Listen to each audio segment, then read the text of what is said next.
Los seres humanos y los animales tenemos en nuestro cuerpo sentidos con los cuales nosotros detectamos variaciones de distintas magnitudes físicas. Detectamos si la temperatura está alta, si la temperatura está baja, detectamos poca luminosidad o exceso de luminosidad, y esto nos permite tomar decisiones a partir de eso. En el caso de los sistemas tecnológicos, nosotros hablamos de este poder medir o poder sensar mediante los sensores, es decir que los sensores que nosotros tenemos en nuestro cuerpo son nuestros sentidos, y las máquinas detectan distintas cuestiones mediante los sensores. Los sistemas de control pueden ser de lazo abierto o de lazo cerrado. Cuando cortamos una línea con una tijera, nosotros lo podemos hacer de manera correcta porque vamos sensando mediante nuestra vista dónde tenemos que ir cortando, a dónde tenemos que direccionar la tijera para que la tarea sea cumplimentada según lo que nosotros esperamos. Es decir que nosotros tomamos información del medio y vamos corrigiendo en el caso de que haya que corregir. La información que vuelve y actúa es esa información que nos permite a nosotros poder direccionar y poder corregir la tarea. Si nosotros quisiéramos cortar con una tijera con los ojos tapados, lo que vamos a hacer es, como ya tenemos una idea previa en nuestra cabeza de cómo se realiza el corte, lo vamos a poder hacer, pero obviamente con un poco de dificultad. En este caso, lo único que nos interesa es que a veces los sistemas pueden tener sensores y a veces no los tienen, sino que simplemente se ejecutan de acuerdo a un programa establecido. En este tipo de sistemas en donde nosotros detectamos información, puede ser una persona o puede ser una máquina, hablamos de realimentación porque se obtiene información de la acción ejercida a partir de los sensores o de los sentidos. Estos sensores lo que van a hacer es van a bloquear, aumentar o cambiar la intensidad de esa magnitud física. Esa magnitud física puede ser calor, puede ser corriente eléctrica, puede ser flujo de agua. O también lo que puede hacer es modificar la secuencia o la forma de ejecución de un programa inicial. Es decir, yo tenía una idea establecida o yo tenía un programa ya diseñado que cuando alguna de las variables se comporta de manera distinta, el sensor lo que hace es modifica el programa para que se siga cumplimentando la tarea según los objetivos que nos hemos establecido. Sistema de control de lazo abierto. Vamos a ejemplificar con algo muy simple como una lámpara y un interruptor, y una persona o un controlador directamente realiza la acción manual de control de presionar ese interruptor, por lo tanto la lámpara se enciende y estaríamos hablando de un sistema de control de lazo abierto. En este caso no hay una vuelta de información, sino que simplemente es una acción única sin modificaciones. Nosotros vamos a ver más adelante que este sistema también puede ser considerado de lazo cerrado si agregamos algunos componentes a este mismo sistema. Las puertas que se abren de manera automática en un mercado tienen un sensor de movimiento. El sensor de movimiento lo que hace es detecta variaciones de temperatura y mediante eso detecta si hay una persona o no frente a la puerta, y frente a esto lo que hace es abre o cierra la puerta según corresponda. En este caso vemos que el sistema es de lazo abierto porque no hay una vuelta, no hay una realimentación, sino que lo único que hace el sensor es detecta si hay una persona cerca o no mediante el calor infrarrojo que esa persona emite. Entonces la variable es el calor infrarrojo de esa persona en movimiento. Por lo tanto, la persona se mueve independientemente al sistema. La variable está asociada a la cercanía o a la lejanía. Entonces, no podemos hablar de lazo cerrado en este caso porque la variable, es decir, si hay una persona cerca o lejos, no tiene nada que ver con el sistema, sino que es algo independiente. Los sistemas de lazo abierto tienen algunas características. La primera de ellas es que no hay retroalimentación, no hay un sensor que mida la variable controlada, pero esto no quiere decir que directamente no cuente con sensores, y el controlador emite una orden al actuador que lleva incorporado un programa en función del tiempo. Veamos ahora qué tipos de controladores podemos encontrar en los sistemas de lazo abierto.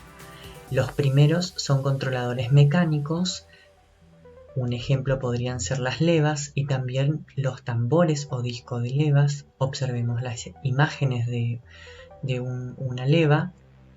Y también tenemos los controladores electromecánicos, que pueden ser también levas que conectan o desconectan circuitos, y los electrónicos, que han desplazado a los mecánicos y los electromecánicos por ciertas ventajas. Una de ellas, no tienen partes móviles, por lo tanto no hay desgaste.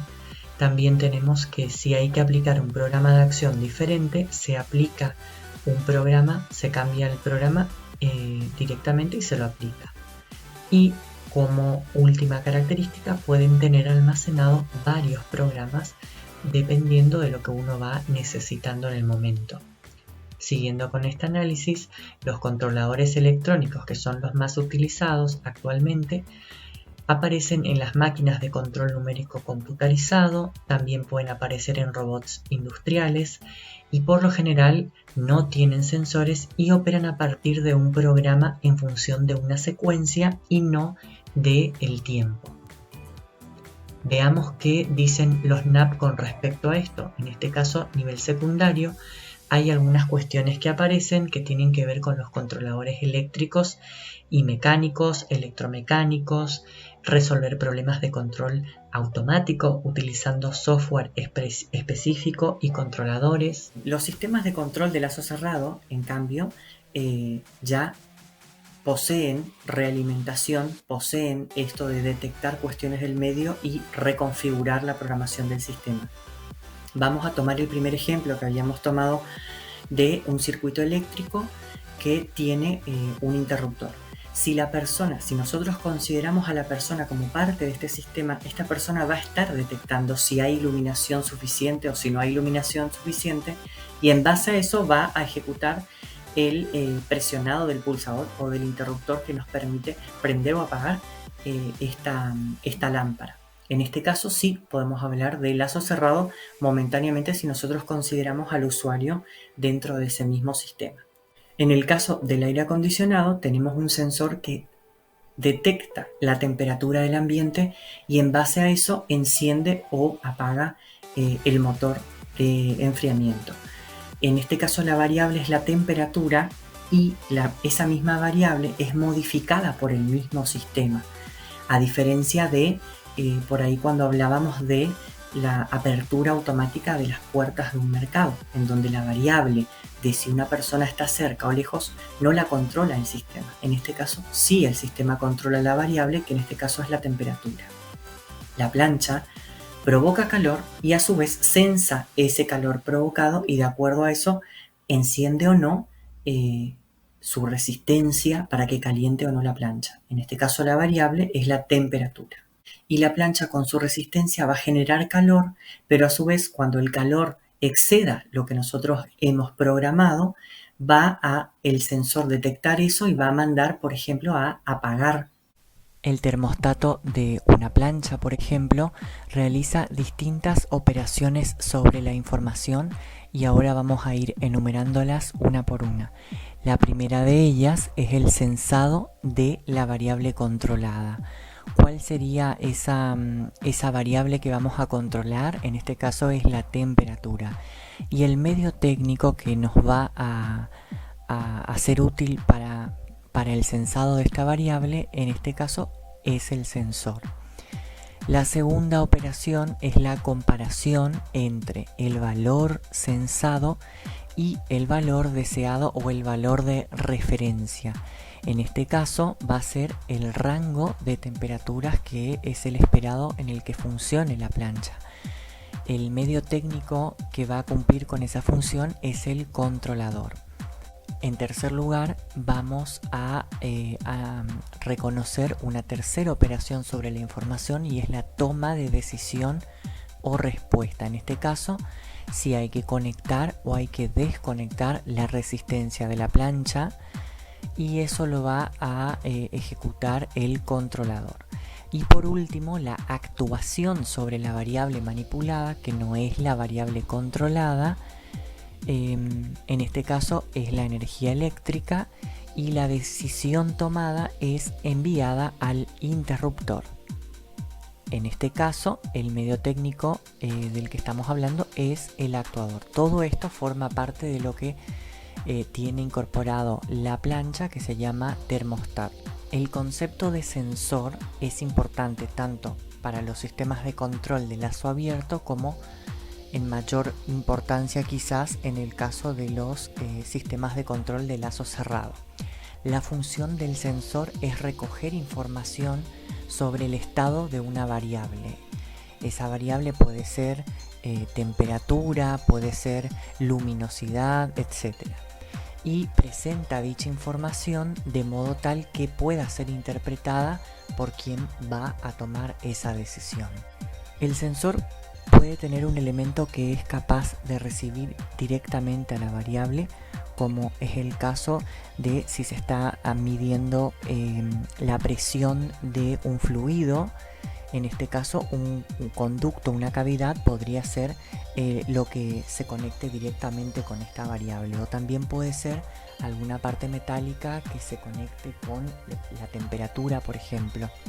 Pero hay casos donde no es posible conectarse directamente con esta variable, y tomemos el ejemplo de un radar que detecta distancia y movimiento de un cuerpo, y en este caso no va a medir directamente eso, sino que lo que va a medir es el tiempo de viaje de las ondas electromagnéticas que emite ese radar y cuánto tardan en rebotar hacia las ondas electromagnéticas van a impactar con el objeto y van a rebotar hasta el sistema. Entonces ahí lo que se mide es ese tiempo, y en base a eso se puede saber la distancia y el movimiento de un cuerpo. Los controladores de lazo cerrado reciben la señal del sensor y compara con el valor de referencia, y en caso de detectar algún error envía la respuesta al actuador para que éste actúe en consecuencia. Vamos a reconocer ahora las características importantes del elemento actuador de un sistema de control. El actuador es el elemento final de este sistema. Recibe la señal del controlador y ejecuta algún tipo de acción. Algunos ejemplos podrían ser los motores, que van a provocar el movimiento de una pieza, por ejemplo, las válvulas de control si se está trabajando sobre caudales, o un interruptor si se está trabajando sobre iluminación. Acá tenemos dos ejemplos más. Uno de ellos es el relé, que es un interruptor electromagnético controlado por corriente eléctrica que aísla un circuito. En este caso vamos a encontrar en varios sistemas este tipo de actuador. También los muy conocidos son los motores, que son dispositivos electromagnéticos que reciben energía por medio de un interruptor, y son ampliamente utilizados este tipo de actuador.